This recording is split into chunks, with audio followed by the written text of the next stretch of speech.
Hello, I'm Dr. Cinema. I analyze and diagnose movies and explain them to you.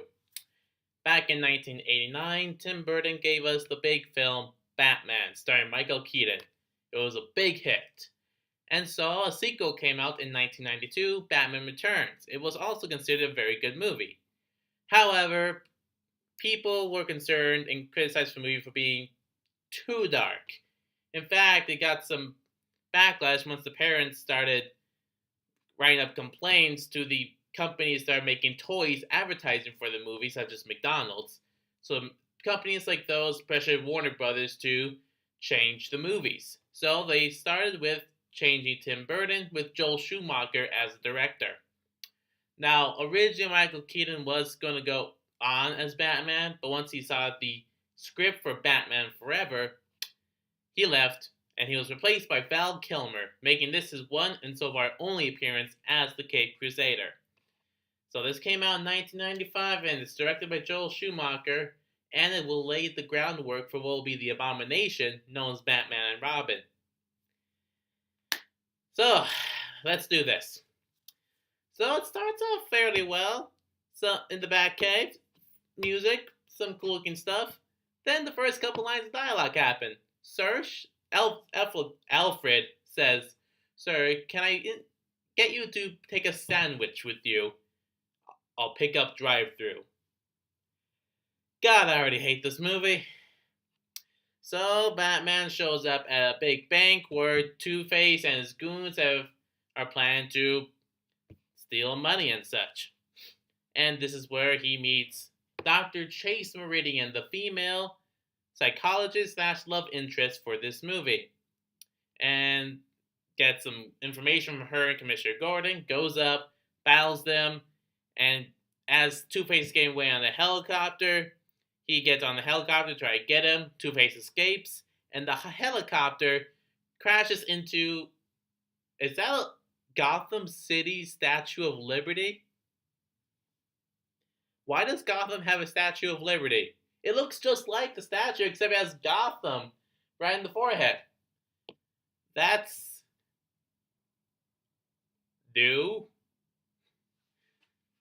So, it then cuts to Ed Enigma, who will become known as the Riddler, who apparently works in, I think, the electronics division of Wayne Enterprises.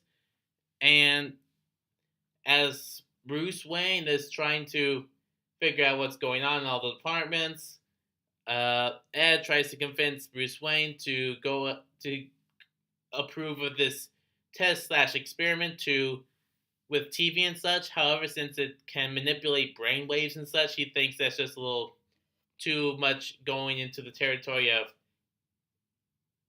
invading privacy. That's it, and says no. So I should probably stop and talk about Val Kilmer. Val Kilmer, I can't say he's a good Batman, but I can't really say he's a bad one either. He's unremarkable. Yeah, I think you could argue that's actually being worse than the bad Batman because there's nothing really remarkable or memorable about him. But he's decent enough. I'll give him that. He sees the bat signal in the sky, he goes over to the bat signal, and there's Dr. Chase in lingerie and a nightgown. What the fuck? Seriously, what? This is literally a booty call. She is trying to actually get into Batman's cape. He even says, are you trying to get into my cape? What's wrong with you, woman? You're supposed to be a psychologist. And here's a line from that scene. It's the car, right? Chicks dig the car. Well, we know where that line came from. For those of you who don't know, that's a very similar line at the beginning of Batman and Robin. Damn, that's just bad. So she's like, I'm gonna bone you. He says no, then leaves.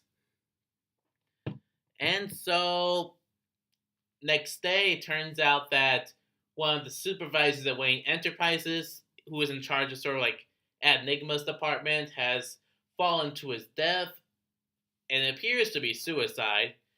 But then he gets a riddle card on his desk that's basic. I can't remember exactly what the riddle actually is, but the answer to it is a clock. So, and then we got back to Bruce Wayne's manor, where there's apparently an TV news reminding people how Two-Face became Two-Face. Is this really a thing people need to be reminded of?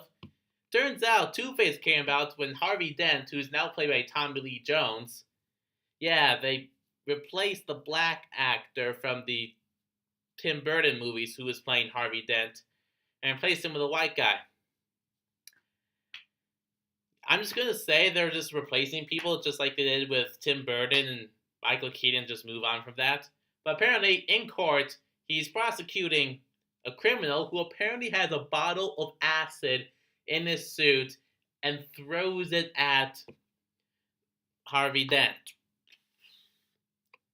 Okay, first of all, actually the only really thing, why does he have acid with him?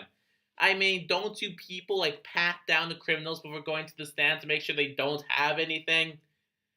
God, no wonder crime is so goddamn ridiculous in Gotham. Apparently, Batman tried to stop it because he was in the courtroom and in that day dressed as Batman, and he tried to get in front of it. Does Bruce Wayne just become Batman and go to the court hearings of all the criminals he puts on trial? Or is this guy a special case? I need to know. There's a lot that apparently happened between Batman Returns and Batman Forever, and I need to know what the hell's going on. So, yeah, that's a thing. And so he goes over to Dr. Chase's office, breaks down the door, because he thinks he hears her being kidnapped, but she's just really punching a punching bag because she likes self-defense. Wait a minute. He broke the door trying to get in. Like, that's a tall, heavy door. How do you not know Bruce Wayne is Batman? Whatever. He ends up asking her to go with him to this big circus event that's in town. They're there, watching the circus performers, one of the performers being Dick Grayson, aka Robin, played by Chris O'Donnell. And during the performance, Bruce Wayne asks Dr. Chase if she'd like to go rock climbing sometime, a unique second date. She says, I've met someone. Okay, lady, we know you've got the hots for Batman. But really, you're telling... What? You already convinced yourself you're going to find a way to jump on Batman and... What? She's crazy. Oh, and apparently, Ed Nigma is watching the circus event on TV, and the channel he's watching on, GNN Live. GNN. As in a play on CNN. First the Statue of Liberty, now this CNN knockoff. What? What are you doing, Joel Schumacher? What are you doing? Well, circus event gets cut a little bit short as Two-Face shows up, tries to blow up the place. However, doesn't succeed, but most of the acrobats die, including Dick Grayson's parents, and that leaves them pretty sad and in grief. So now, apparently Commissioner Gordon got Bruce Wayne to accept housing Dick Grayson for a while. First of all, Dick Grayson shows up on a motorcycle. So obviously he's not a minor. He's above the age of 18. Why do you need to look for a place to stay? And in the comics, it sort of made sense that Batman would house like kids like Dick Grayson, Jason Todd, and Tim Drake because they were actual orphans. They were under the age of 18 and orphans when he found them. But Dick Grayson in this movie is obviously over 18, so why does he need a place to stay? Hell, as soon as the Commissioner Gordon leaves, he tries to get away and track down Two-Face and kill him anyway. But of course, Bruce Wayne managed to convince him to stay for a little while. But here's a weird lie. Apparently the circus Apparently, sorry about that. Apparently, the circus event is about halfway to Metropolis, which makes the question: does this take in the same universe as the Superman movies? I know Superman through Superman 4 is the same character and general storyline, but isn't Superman Returns in 2005, 2006 supposed to be part of that same movie series? So, would it be out of the question to have these Batman movies be a part of that same universe? Because in Batman and Robin, they made clear that Superman does exist in their universe. So, how does this work? I don't care. So, one car chase later, Two Face we see in his lair, and of course it's typical Two Face style with two women, of course. And then comes on Ed as the Riddler, convinces Two Face to be a part of his plan to kill Batman and to help him supply stuff to help further his technology of creating this device that can manipulate brainwaves. And after after that, they go on a bit of robbing spree so that they can get all this cash valuable stuff so that he can Ed Nigma can start his business in order to reduce this technology. And there's this one moment where, as they're robbing the place, Two Face does give a tutorial of how to punch someone, and I'll admit that they get one decent joke out of me, but that's it. And we see Dick Grayson doing laundry karate.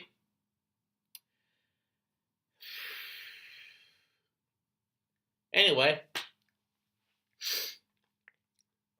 so Dick Grayson comes across the Batcave, of course. And what's the first thing he does? He takes the Batmobile on a joyride.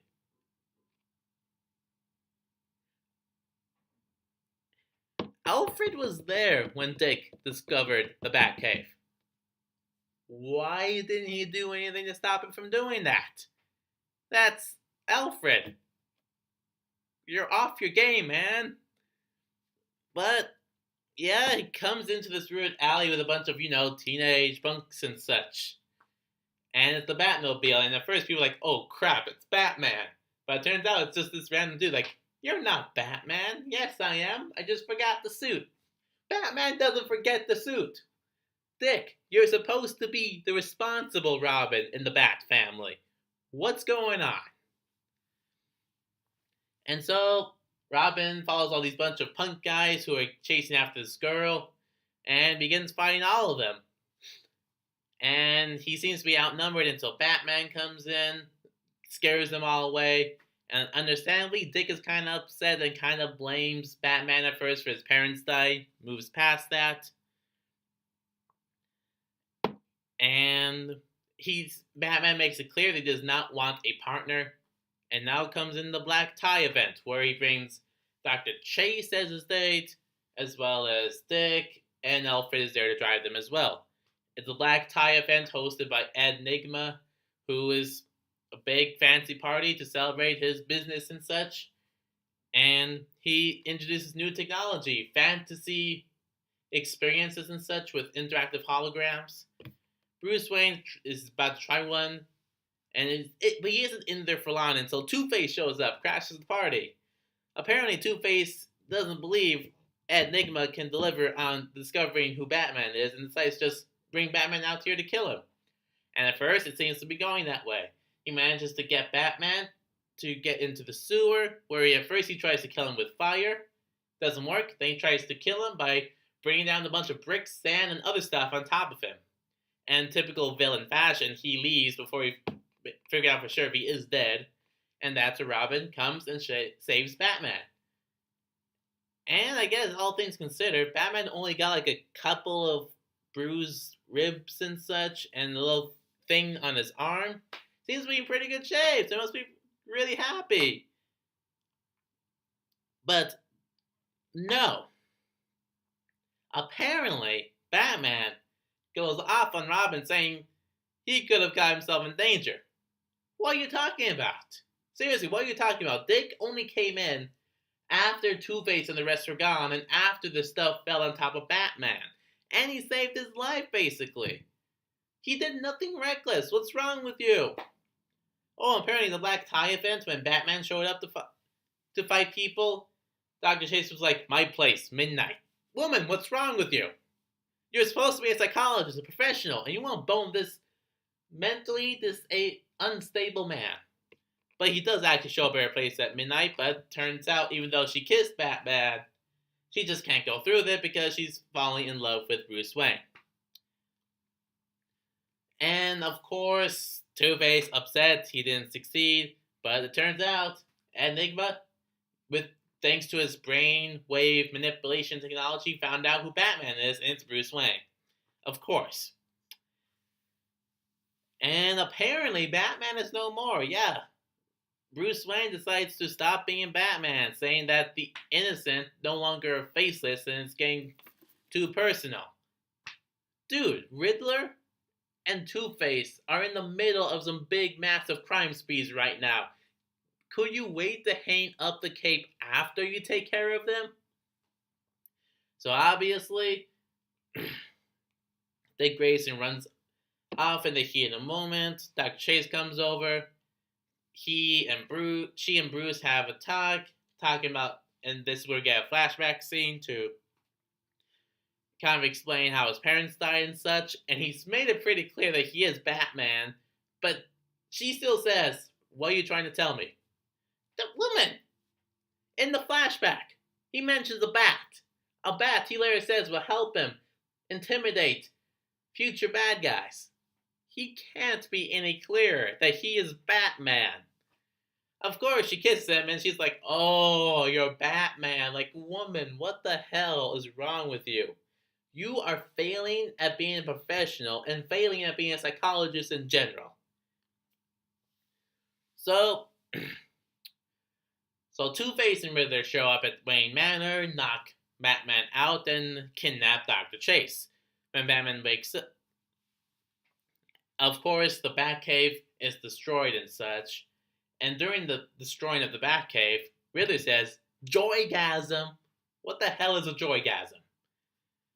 So, anyway, turns out that even though most of the Batcave destroyed, Alfred found that there is still a prototype suit that's pretty safe, as well as a bat plane, and apparently also like a bat boat.